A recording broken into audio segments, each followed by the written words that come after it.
Around 11:37, heavy gunfire started.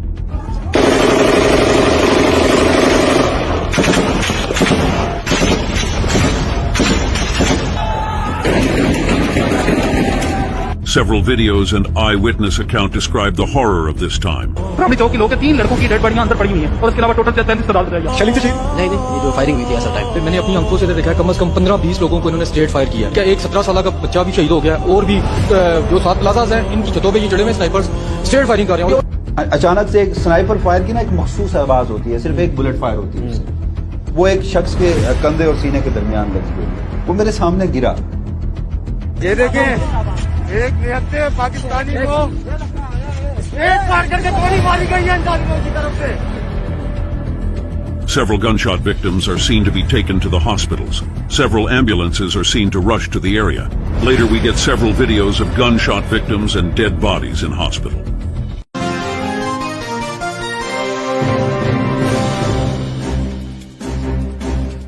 Welcome back to the All-American Talk Show. I'm Phil Bell. And I'm Nicolette Ambrose. Here at the All-American Talk Show, we are always concerned about human rights, but today we're focused on a situation halfway across the globe. We've had intense media reports coming in, and we want to cover it for our viewers.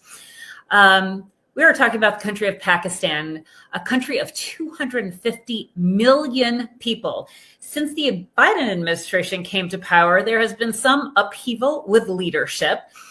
There was a democratically elected Prime Minister, Imran Khan. He was a world-famous cricket star. He was wealthy in his own right. He was elected in 2018. And then in 2022, the military took over with the seeming support of the Biden administration. And Khan has been jailed for over a year now, despite winning with a supermajority of the vote. His supporters have been concerned about his well-being, and in general, there's been concern about basic human rights in Pakistan all along, and then it reached a fever pitch in November, and we are going to cover that today. Imran Khan, from jail, put out calls for a peaceful protest, but now that day, November 26th, is called by some the Islamabad massacre. The government tried to shut down a main square in Islamabad. Protesters arrived, and there was this brutal showdown. So to discuss this, we are joined today by Dr. Saira Bilal and Dr. Malik Usman. Thank you so much for joining us. Thank you for having us. Thank you for the opportunity. Great. Well, Dr. Bilal, let's start with you. Tell us what happened on November 26th and give us some background about all this, because a lot of our audience, they do hear snippets of what's going on, but it's very good for us to deeply understand what's happened and why. Well, thank you very much, Phil.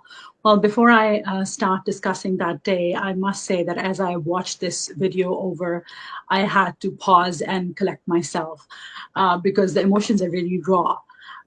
It is unbelievable what has happened. So as Nicolette mentioned, Prime Minister Imran Khan had called the nation for a peaceful protest in Islamabad, which is the capital of Pakistan. But this day turned out to be amongst the darkest days in the history of Pakistan. Thousands of peaceful protesters, men, women, and young children from all across Pakistan marched towards Islamabad. And it is very important to note that during this time, as thousands of protesters were marching, there was no damage to government or private property. Now, throughout the day, intermittently, tear gas and rubber bullets were used on the protesters. As the protesters marched, some of them also came into D Chowk. Now, D Chowk is a town square in the government district, and there are high-rise buildings in that area. During the day, one of the ministers, Mohsin Naqvi, in a press conference said that, we are tolerating these individuals, but if needed, some shots are fired and they will all disperse. Now, clearly, this is exactly what the government did. During the day, several snipers had gone onto the rooftops, and the buildings around D Chowk were evacuated. So people were asked to leave the buildings. After that, some of the witnesses also say that ambulances started arriving close to the D Chalk right before this event happened. And after the sunset, suddenly lights were turned off and live ammunition was used, and they opened fire on the civilians. Now, these civilians had been marching for a few days, and they were hungry, they were cold, they were tired, and they were just sitting there peacefully, and the government opened fire on them. So, Dr. Usman, I'm really curious to hear what reports you are hearing from the hospitals. And, here we would call them the coroner's offices. I understand in Pakistan, we would call them the chief medical examiner's offices. What reports are you hearing? Yes, thank you so much, guys, for listening to our concerns. There were hundreds of people, they were killed, and there were so many people who were just disappeared. They were just missing in action. When they were taken to the hospitals, many of the injured people who got the bullet wounds, they did not get the treatment because the security forces, they were arresting people right from the hospitals. So there won't be any proof of those gunshot wounds in the hospitals. Then they started altering all the records of the hospitals.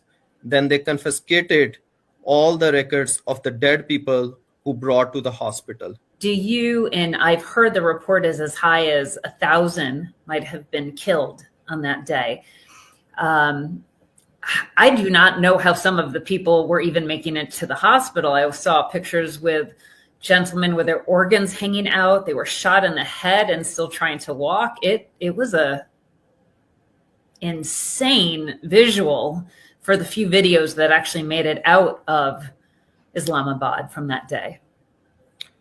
Yes, Nicole, what's going on there, that they were shooting bullets on unarmed civilians. It was dark, and then there were snipers all over, and the people who were running for their life, they were chasing them down in the street to shot them in their heads. And it was like, like it's a picturization of some kind of a Bollywood movie. You won't believe that's a reality, how they can kill their own people. It's always something, I think, that a lot of Americans, even in the back of our head, you think, you fear, could that happen here? Mm-hmm. And so when you see it on television and you have a conversation like this, it reminds you that, we revel in the Constitution and the like, but that something like that is always possible. So I think the very important point as raised by Dr. Osman is that it started off, or it seems like it started off from that conversation of Donald Lu with the ambassador. But if we move beyond that, you need to have some corrupt individuals within the country who are willing to agree to your inhumane and undemocratic demands. Anyways, after the Imran Khan was ousted, a lot of Pakistanis came out, they protested. However, regardless of what the Pakistanis were saying, nobody paid any attention to their demands.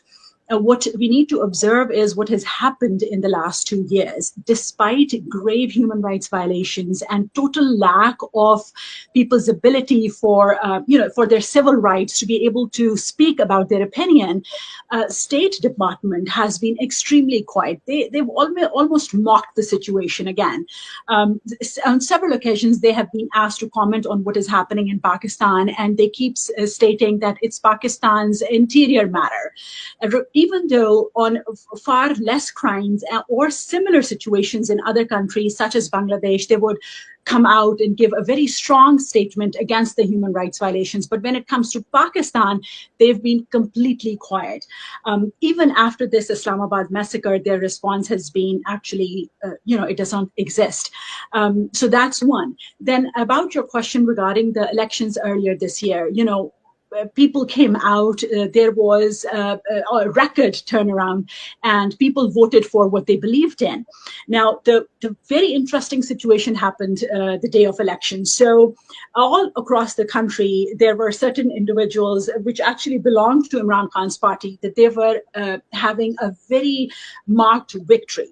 Now, at night time, what they did was they asked all the TV channels to not announce the election results anymore, because when the election results were being announced, there was a clear victory. So they blacked out the media, and between then to the morning time, the whole results were switched around, and they were flipped in such a ridiculous way that even, let's suppose, if in an area there is, giving you an example, there are 100 people who have voted, and at 8 p.m. 80 had voted for one party, but in the morning suddenly there are somehow another 100 people who don't even belong, the total number of individuals voting is not even 200, but suddenly the other party has 120 votes. So the results were just, this was the most rigged election in Pakistan's history. And, we are still fighting for democracy in the country. And does that sound familiar to anybody at all?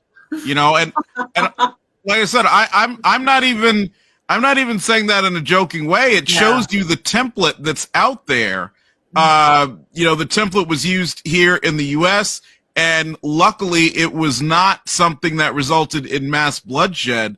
But seeing this happen, as I was saying earlier, this is something everybody should be concerned about, and this is why it's important to protect democracy and protect our republic. Absolutely. And, another very important point is the deep state in both of these countries. President Trump keeps talking about deep state, and that is actually what is destroying, Pakistan as well. So, Dr. Bilal, what has the government's official response been? What has been coming out of official channels that they've said in response to this? So, Phil, the government's response has been nothing but shameful, inhumane, and pathetic. We have to understand that the Pakistani government is controlled by some of the higher ups in the military. And the government basically initially just was claiming that some of the armed force members have been killed in these protests. Later on, videos came out that these individuals had actually been crushed by their own truck as they were running away from the protesters. Then the government started stating that there have been no killings. They has clarified. To the extent that one of the ministers, Atatar, was mocking the protesters afterward, like, look, they ran away. I mean, the level of inhumane action from this government and their establishment has been ridiculous. It seems like they are mocking the whole. They're mocking the democracies. They're mocking the champions of human rights. They are so brave that they feel that they have done it, that you can kill the civilians in the capital of the country and you can get away with this. It's been shameful, truly. And they've basically not admitted to any of these killings, even though we have very strong video evidence. As young as 17 years old have been killed. Now, let me ask you this. As I think about this, I always ask the question, is there something under the surface? What would drive someone to do this to their fellow countrymen? Is it just simply they're following orders and they're going to do it? Has this always been under the surface of the democracy? Has there always been some form of totalitarianism that's kind of latent, that's out there? Is there anything that you could point to that might have been a cause for this? So, if you look at the history of Pakistan, you have to understand that there is a $1 billion industry. And the powerful elite, the people who are in power, they make a lot of money out of Pakistan by controlling the borders, by getting these loans from IMF under the facade of they're helping the Pakistani citizens.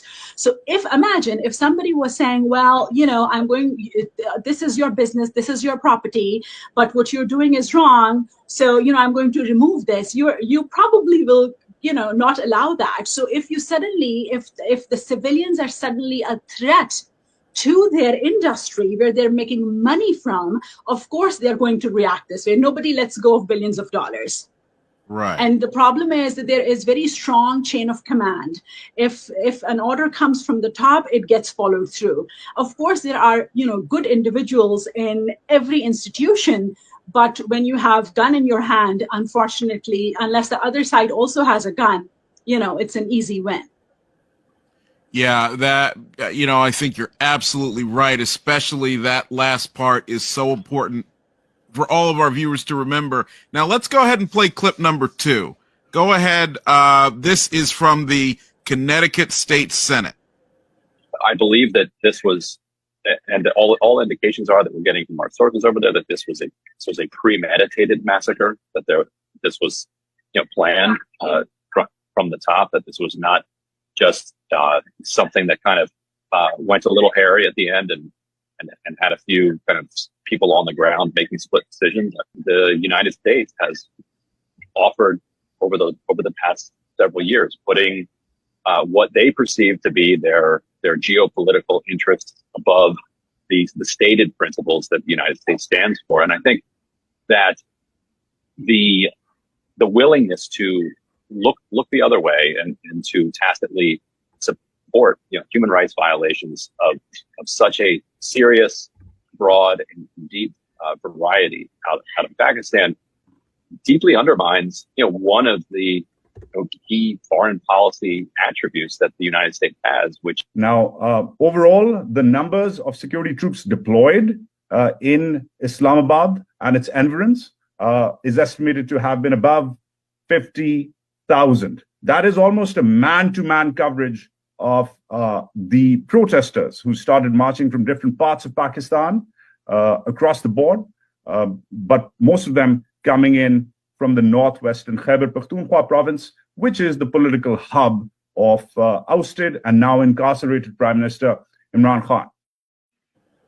Okay, now, Dr. Usman, talk to us a little bit about the role the United States has played and what other factors have led us to get here, because obviously we are looking at a situation that it should scare everybody out there because it could happen in nearly any country. Yes, so it's very important to analyze that where we are right now, what was going on the background. So it started in 2022 with the regime change operation, where Ryan Grimes, you just showed his video.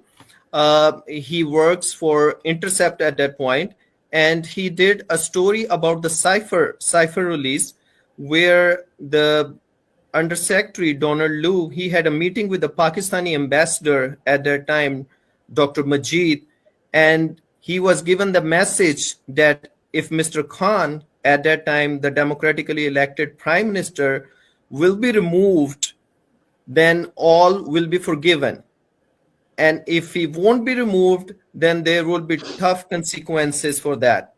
And then after that meeting, the cipher was sent to the Pakistani establishment. They are the one who controls everything. They got the message. And then after that, like within 3 weeks, Mr. Khan was removed from the premiership. And then after that, all this, events, they started happening. The Pakistan, they had their GDP at that point, 6.2, which is now almost went to negative 0.2.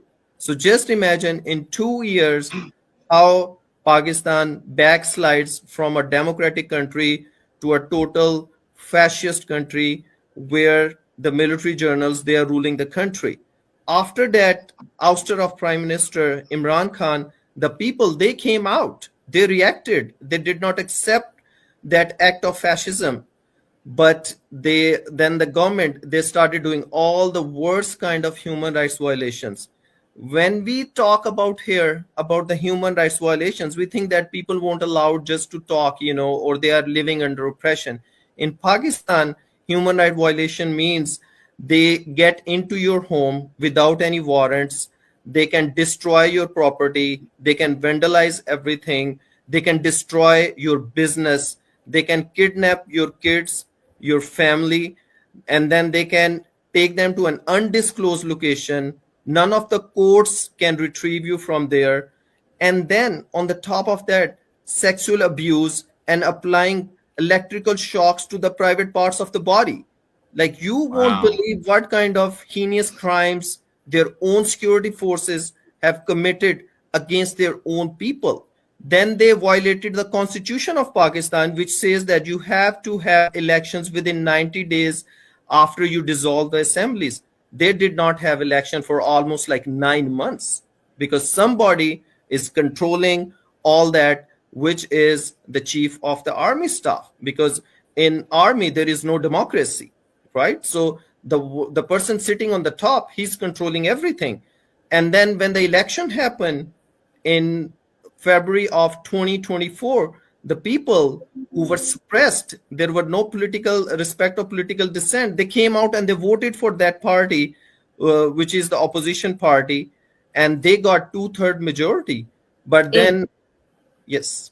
Dr. Usman, please explain for our listeners who Donald Lu is exactly. Just explain a little more background on that. Yes, so Mr. Donald Lu, he works for the State Department. I believe he's undersecretary in the State Department, and he had that meeting with the Pakistani ambassador and Ryan Grimes from Intercept. If you guys go, and I think I sent you before a link of the story where he has revealed all about the cipher story. And there was a hearing in Congress March 2024, where Mr. Donald Lu, he was there at that hearing too, and where he accepted that the Pakistani elections, they were not fair and transparent, and they need a fair and transparent investigation into all the allegations of rigging. But that never happened. And after this, it got really worse. You know, the people were not allowed to come out. They were not allowed to talk. They cannot even tweet. There is no Twitter in Pakistan since those elections. So the media is totally silenced. And if people, they're using VPN to go onto the Twitter, they also get arrested. Even the judiciary is compromised.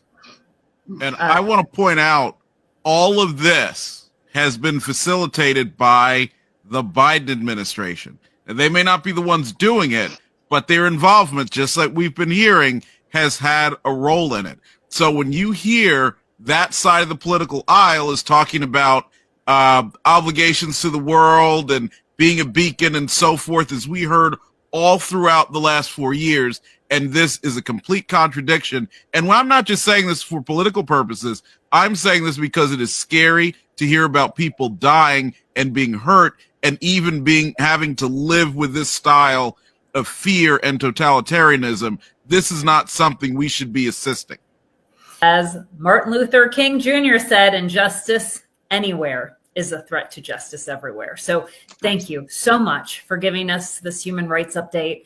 And we are praying for the people of Pakistan. Thank you. Thank you. And now, before we go, I just want to say something real quick. You've heard a very, very powerful and deep message today. What I want you to do, I don't want you to just like, share, and subscribe. We say that all the time.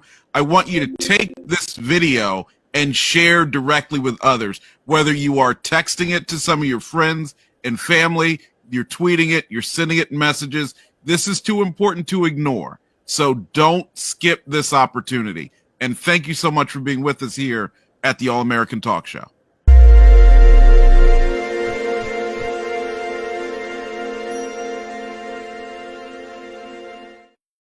Don't forget to like, share, and subscribe to the channel for more amazing content and updates.